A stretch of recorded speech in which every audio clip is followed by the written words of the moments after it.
안녕하세요, 시니어 여러분. 따뜻하고 편안한 건강 이야기로 찾아가는 시니어 건강 라디오 채널입니다. 오늘도 여러분과 함께하게 되어 참 반갑습니다. 안녕하세요. 네, 어느덧 창밖 풍경이 정말 완연한 겨울이네요. 맞아요. 오늘은 저희 방송을 위해 아주 귀한 자료들을 보내주신 애청자 한 분을 위한 그런 특별한 시간으로 꾸며보려고 합니다. 아, 네네. 겨울철에 특히 당뇨랑 고혈압 있으신 분들 건강관리에 대한 여러 기사하고 연구 자료들을 보내주셨는데요. 네. 저희의 임무는 이 자료들 속에서 청취자님께서 바로 오늘부터 실천할 수 있는 가장 중요한 핵심 원칙들을 찾아드리는 겁니다. 네. 보내주신 자료들을 보니까요, 공통적으로 강조하는 하나의 큰 흐름이 있더라고요. 오, 어떤 건가요? 바로 급격한 변화로부터 우리 몸을 보호하는 것, 이거죠. 겨울철 건강관리의 핵심은 사실 여기에 다 들어있다고 봐도 과언이 아닙니다. 급격한 변화를 막는다. 흥미로운데요? 그럼 그 원칙을 따라서 건강한 겨울 하루를 어떻게 설계할 수 있을지 아침부터 차근차근 따라가 보죠. 좋습니다. 보내주신 자료 대부분이 하루 중에 가장 위험한 시간대로 겨울 아침을 꼽고 있더라고요. 왜 그런 건가요?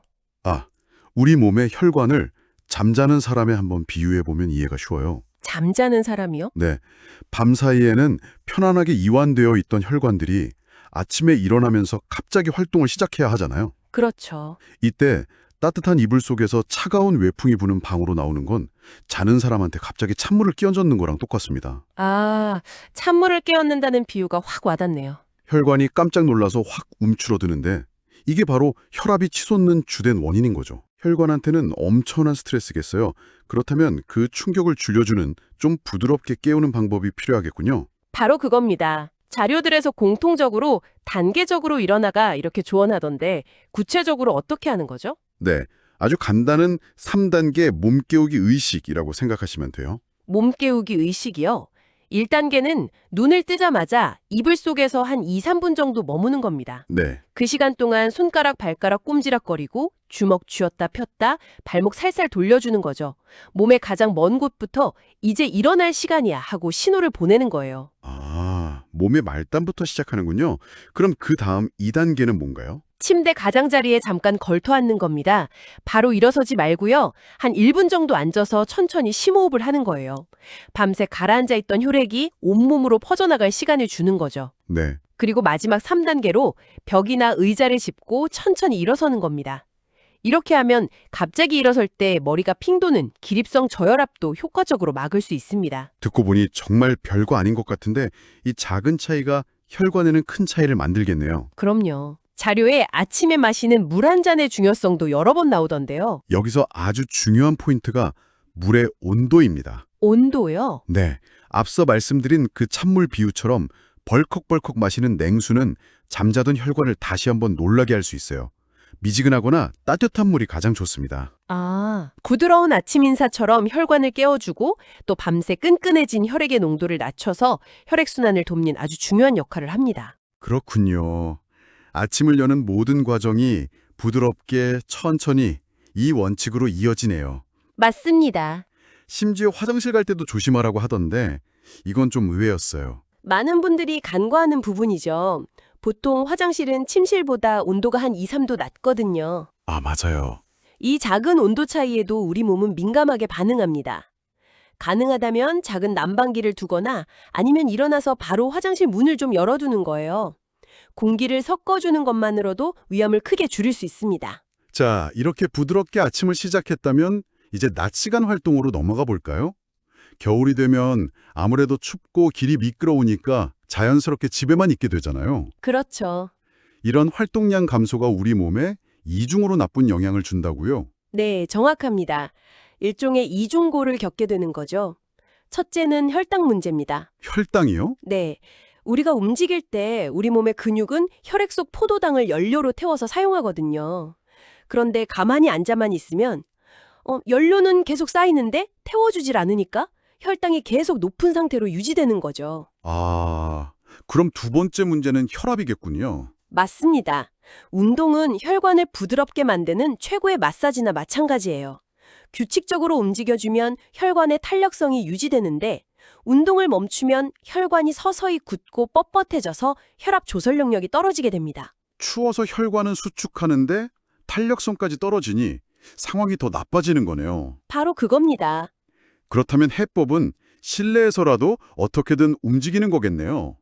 보내주신 자료에 아주 좋은 아이디어들이 많았어요. 뭐 특별한 기구 없이 TV 보면서 할 수 있는 제자리 걷기 같은 것들이요. 바로 그겁니다. 중요한 건 강도가 아니라 꾸준함과 타이밍이에요. 타이밍이요. 네. 제자리 걷기를 할 때도 숨이 찰 정도로 할 필요는 없어요. 옆 사람이랑 편하게 대화할 수 있는 정도로 5분, 10분씩 시작해서 조금씩 늘려가는 게 핵심이죠. 의자에 앉아서 하는 간단한 스트레칭도 아주 좋고요. 네. 양팔을 위로 쭉 뻗거나 어깨를 돌려주는 것만으로도 굳어있던 상체의 혈액순환을 촉진할 수 있습니다. 잠깐만요. 여기서 제가 자료를 보면서 정말 무릎을 탁 쳤던 부분이 있어요. 네, 어떤 부분이죠? 바로 운동 타이밍에 대한 건데요. 식후 5분에서 10분 사이에 가볍게 움직이는 게 그렇게 중요하다고 강조하더라고요. 아, 맞습니다. 보통은 식후에 1시간 정도 쉬어야 소화가 잘 된다고 생각하잖아요. 그게 바로 혈당 관리의 핵심 비결 중 하나입니다. 아, 정말요? 우리가 식사를 하면 섭취한 탄수화물이 포도당으로 변해서 혈액으로 들어오거든요. 보통 식후 30분에서 1시간 사이에 혈당 수치가 최고점을 찍습니다.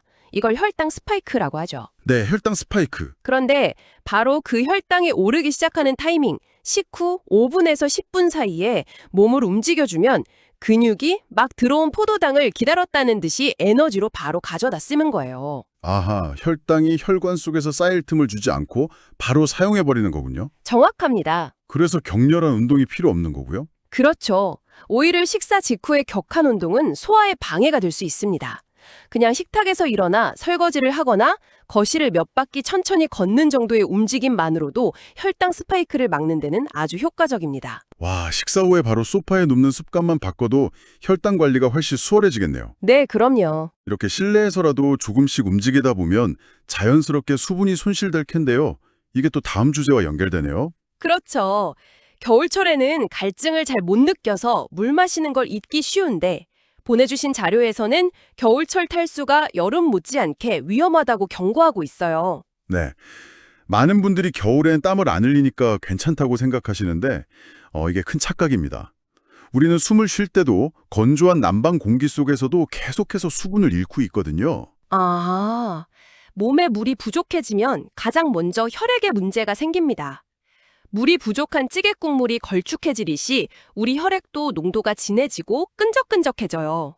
끈적해진 혈액이라니 상상만 해도 좋지 않네요. 그렇죠. 그런 혈액을 온몸으로 보내려면 심장은 더 강한 압력으로 펌프질을 해야 하니까 혈압이 오를 수밖에 없습니다. 심하면 혈전 같은 위험도 커지겠고요. 맞습니다. 또 혈당이 높을 때 우리 몸을 소변으로 당을 배출하려고 하는데 수분이 부족하면 이 기능도 제대로 작동하기 어렵습니다. 그렇다면 어떻게 마시는 게 가장 현명한 방법일까요? 자료에서는 하루 1.5리터 정도를 이야기하는데 사실 그 양을 채우기가 쉽지 않거든요. 양 자체에 너무 집착할 필요는 없습니다. 더 중요한 원칙은 한 번에 많이가 아니라 조금씩 자주 마시는 습관이에요. 조금씩 자주요? 네, 컵을 늘 옆에 두고 1시간에 한두 모금씩 마시는 거죠. 그리고 아침에 말씀드린 것처럼 차가운 물보다는 우리 체온과 비슷한 미지근한 물이나 따뜻한 보리차, 결명자차 등이 혈관에 부담을 주지 않으면서 흡수도 빠릅니다. 마시는 시간을 정해두는 것도 좋은 방법이겠어요. 자료에서 제안하는 타이밍들을 보니까 기상 직후, 식사 30분 전, 운동 전후, 잠들기 전 이런 식으로요. 아주 좋은 방법입니다. 그렇게 습관을 들이면 억지로 마시지 않아도 자연스럽게 하루 권장량을 채울 수 있죠. 그리고 우리 몸이 보내는 신호를 알아차리는 것도 중요해요. 신호요? 네, 입이 마르거나 소변색이 진해졌다면 이미 우리 몸이 물이 부족하다고 보내는 신호니까 즉시 따뜻한 물을 보충해 주는 것이 좋습니다.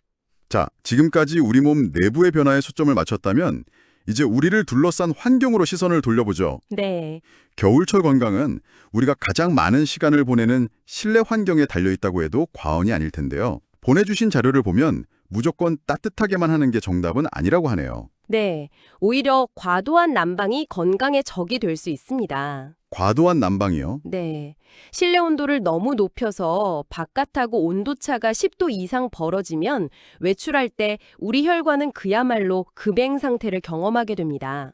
이건 혈압에 굉장히 위험한 상황이죠. 아, 또 하나는 건조함의 문제입니다. 뜨거운 난방은 공기 중에 수분을 증발시켜서 실내를 사막처럼 건조하게 만들어요. 건조하면 그냥 피부만 안 좋아지는 게 아닌가요? 훨씬 심각한 문제가 있습니다. 우리 코와 목의 점막은 외부 바이러스나 세균을 막아주는 1차 방어선인데 건조한 공기 속에서는 이 점막이 바싹 말라버려요. 아, 방어력이 떨어지는 거군요. 네, 급격히 떨어집니다. 겨울철에 감기나 호흡기 질환에 쉽게 걸리는 이유 중 하나가 바로 이 건조함 때문입니다. 그렇다면 이상적인 실내 온도와 습도는 어느 정도일까요? 자료들에서 공통적으로 제시하는 수치는 온도 20도에서 22도, 습도는 40에서 60%입니다. 20도면 조금 서늘하게 느껴질 수도 있겠는데요. 네, 그럴 수 있죠. 그럴 땐 난방 온도를 올리기보다는 내복이나 가디건을 하나 더 껴입는 것이 훨씬 현명한 방법입니다. 습도는 어떻게 맞추는 게 좋을까요? 가습기를 사용하는 게 가장 좋지만 이때 중요한 건 청결입니다. 정말 중요해요. 매일 물을 갈고 깨끗이 세척하지 않으면 오히려 세균의 온상이 될 수 있거든요. 젖은 수건을 널어두는 것도 아주 좋은 방법이죠. 환기의 중요성도 떼놓을 수 없겠네요. 춥다고 문을 꽁꽁 닫아두면 온갖 먼지나 오염물질이 실내에 쌓이니까요. 맞습니다. 하루에 최소 2~3번, 10분 정도는 맞바람이 치도록 창문을 활짝 열어서 공기를 완전히 교체해주는 것이 좋습니다. 자, 이렇게 건강한 하루를 위한 모든 조건을 갖췄다고 해도 가장 기본이 되는 한 가지가 빠지면 모든 노력이 소용없을 수 있습니다. 그렇죠. 바로 마지막 주제인 복약 관리인데요. 자료들에서 규칙성이 생명이라고 유독 강하게 표현하더라고요. 그만큼 중요하기 때문입니다. 특히 고혈압 약을 드시는 분들이 흔히 하는 위험한 오해가 있어요. 어떤 오해죠? 약을 먹고 혈압이 정상으로 유지되면 아, 이제 다 나았나 보다 하고 마음대로 약을 딱 끊는 경우입니다. 혈압이 정상이 된 게 약 때문이라는 걸 잊는 거군요. 바로 그겁니다. 정상 혈압은 약을 끊어도 되는 신호가 아니에요. 지금 드시는 약이 아주 효과적으로 잘 작용하고 있다는 증거입니다. 아, 이때 약을 갑자기 끊으면 억제되어 있던 혈압이 용수철처럼 더 높이 튀어오르는 반동성 고혈압이 발생할 수 있는데 이건 정말 위험합니다. 그렇군요. 당뇨약도 마찬가지겠네요. 네, 당뇨약이나 인슐린 주사도 마찬가지로 정해진 시간에 정확히 사용하고 그에 맞춰 식사를 하는 것이 무엇보다 중요합니다. 식사를 거르면 저혈당 쇼크가 올 수 있으니까요. 사실 매일 같은 시간에 챙겨 먹는 게 말처럼 쉽지는 않잖아요. 자료에 나온 몇 가지 실용적인 팁들이 인상 깊었어요. 네, 몇 가지만 생활에 적용해도 큰 도움이 됩니다. 예를 들어 약을 식탁이나 TV 옆처럼 늘 시선이 머무는 곳에 두는 것. 아, 눈에 잘 띄는 곳에요? 네, 그리고 스마트폰 알락을 활용하거나 약 달력에 표시하면서 확인하는 방법도 좋고요. 약이 떨어지기 일주일 전에는 미리 병원에 가서 처방을 받아두는 여유도 필요합니다. 약 보관법도 인슐린 같은 경우는 좀 특별하던데요? 맞습니다. 대부분의 약은 서늘하고 건조한 곳에 두면 되지만 개봉하지 않은 인슐린은 반드시 냉장 보관해야 하고요. 네. 하지만 일단 개봉해서 사용하기 시작한 것은 실온에 둬도 괜찮습니다. 단 절대 얼리면 안 돼요. 약효가 사라지거든요. 아, 얼리면 안 되는군요. 네. 그리고 혹시라도 약을 복용한 뒤에 평소와 다른 증상이 나타난다면 혼자 판단하지 마시고 반드시 의사나 약사와 상담하셔야 합니다. 자, 오늘 청취자님께서 보내주신 자료들을 바탕으로 겨울철 건강관리법을 쭉 살펴봤는데요. 정리해보니 하나의 그림이 그려지는 것 같습니다. 네. 오늘 나눈 이야기들을 관통하는 핵심 원리는 단 하나입니다. 그게 뭘까요? 급격한 변화를 피하고 모든 것을 천천히 그리고 규칙적으로 하는 것이죠.